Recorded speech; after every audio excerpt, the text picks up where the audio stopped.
Hello everyone, welcome to SwitchUp. Today we've got another review for you, this one of Giraffe and Annika, written by a good friend of the channel, Dave Morrish. Thank you very much to you, Dave.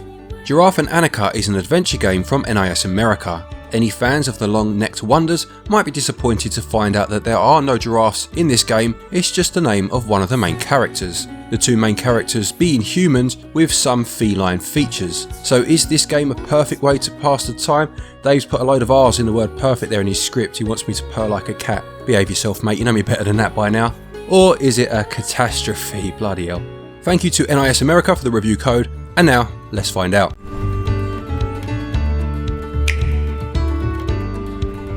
Taking place on an island, you take control of Annika, who is a young cat-girl hybrid. She wakes up without any memories but quickly meets Giraffe, who guides her around said island. You are in search of dungeons where you will find the star fragments. The gameplay is exploration based. It quickly teaches this to you as you start in an area where there is a house in front of you and a note saying the key is hidden. There are plenty of places you can venture to, but with limited access, such as a bridge being down and a gate being locked. When you eventually find the key and gain access to the house, Giraffe will appear and guide you to the first dungeon.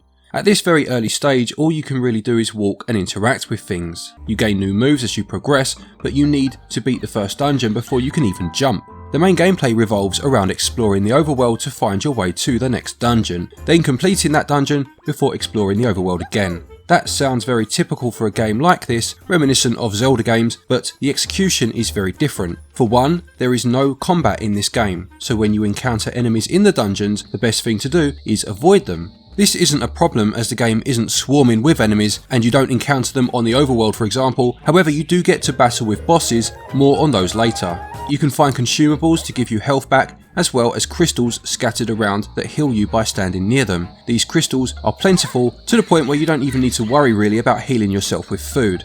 When exploring the island, you'll encounter some colourful characters who will present you with plenty of fetch quests. The first two being a carpenter ghost who can repair the bridge if you bring him enough lumber, or the mother rabbit asking you to find her 5 children. There is a day-night cycle where time moves extremely fast. Some characters will only appear at certain times.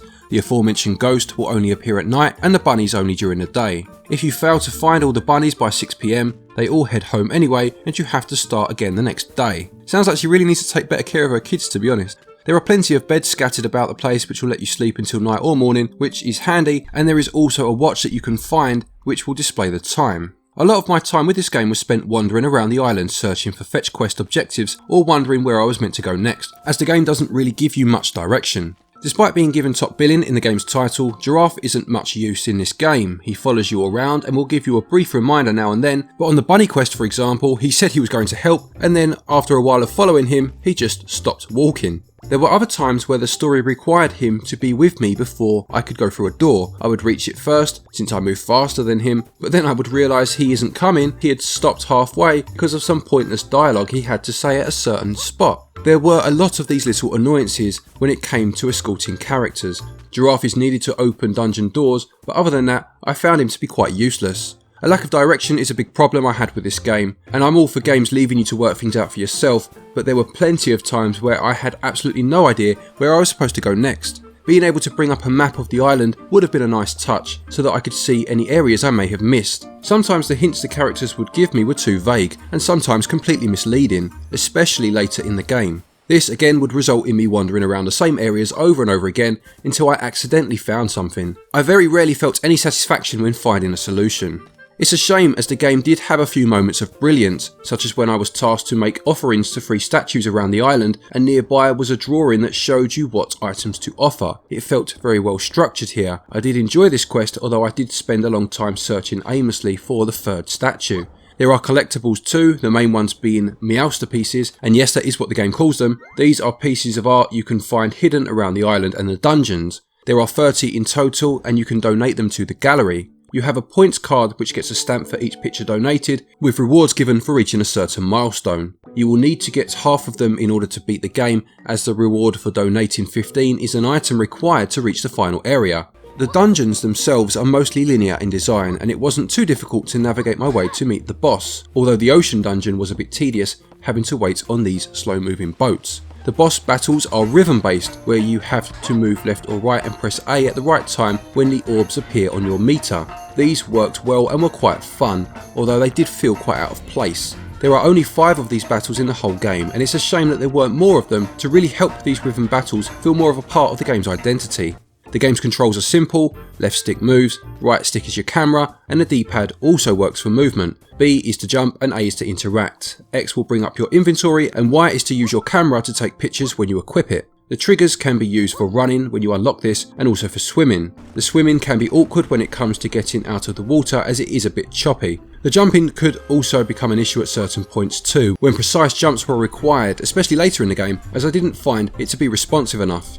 Gameplay has some good moments, and the island was well designed as a playground to explore. The boss battles genuinely work quite well, but these were few and far between, and the overabundance of fetch quests and lack of direction meant it was more annoying than fun, and gameplay scores 8 out of 20. Controls overall did a good job when it comes to exploring, but didn't feel up to it in the more demanding parts later in the game, and they score 12 out of 20. When it comes to the visuals, however, things do start to pick up. The game itself has an anime-like style to it, with the main character having a catgirl look, very reminiscent of The Cat Returns from Studio Ghibli. The island itself has a small variety of locations which can help certain areas stand out, although it was easy to get disoriented at times, which is why a map would have been helpful. It has a higher draw distance and you can see things far away, even when on a different island, and you can see a lot of detail on the main land. The characters look distinctive and have a lot of personality, and I find them to be likeable and memorable. Even the save statues have fun designs. The music fits with the art style and sounds like it's straight from a Ghibli film. You'll be hearing a lot of piano to create a relaxing atmosphere in the quieter moments of the adventure, and there wasn't a single music track that I didn't enjoy. During the boss battles, that rhythm-based gameplay matches perfectly with the music, and it was very engaging. The cutscenes are displayed in comic book or manga fashion, where the characters' personalities shine through, and when exploring the overworld there are plenty of things you can interact with, and this leads to some fun animation. Although curiously there is no climbing animation in the game, so when you want to climb a ladder it just fades out and loads to you being at the top. The dungeons are very distinctive in design, starting in a darkened forest, then into a bright and colourful ocean-based one. The accompanying music does a good job to set the mood, although I did feel the Fire Dungeon's music was a bit too upbeat for a volcanic mine setting. Fans of anime will find a lot to like about the game's art style, and visuals score 15 out of 20. The music was lovely, and even when I wasn't particularly enjoying the gameplay, I felt compelled to carry on because of it, and audio scores 17 out of 20.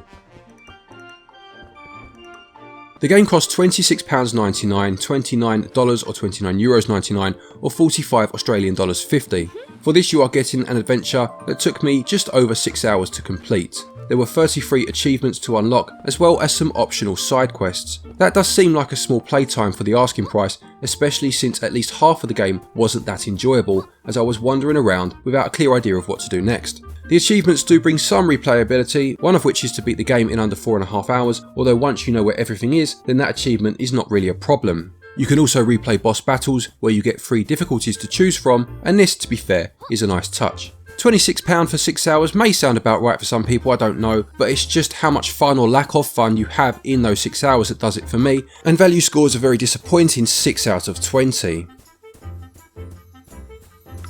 To conclude, Giraffe and Annika is a game that looked promising at first, but the further I played, the more flaws became present. The appealing art style and music drew me in as I looked forward to exploring the island, finding dungeons and gaining new abilities, but as I played through, it became less enjoyable and often annoying and tedious as I found myself roaming around the island, revisiting the same areas, trying to work out where to go next. The story was enjoyable and the characters were likeable, and as much as I enjoyed how the story ended, I didn't feel the experience as a whole was worth playing through all the way.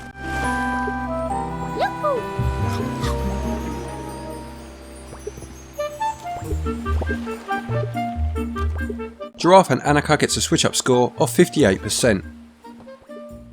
A big thank you to Dave for writing this review for us. Please do check out his channel, SaveDex Gaming, there'll be a link to it in the top pinned comment. A quick thank you to our Patreons as always for your continued support, and to each and every one of you for watching our videos. Take care, stay safe, and until next time, happy gaming.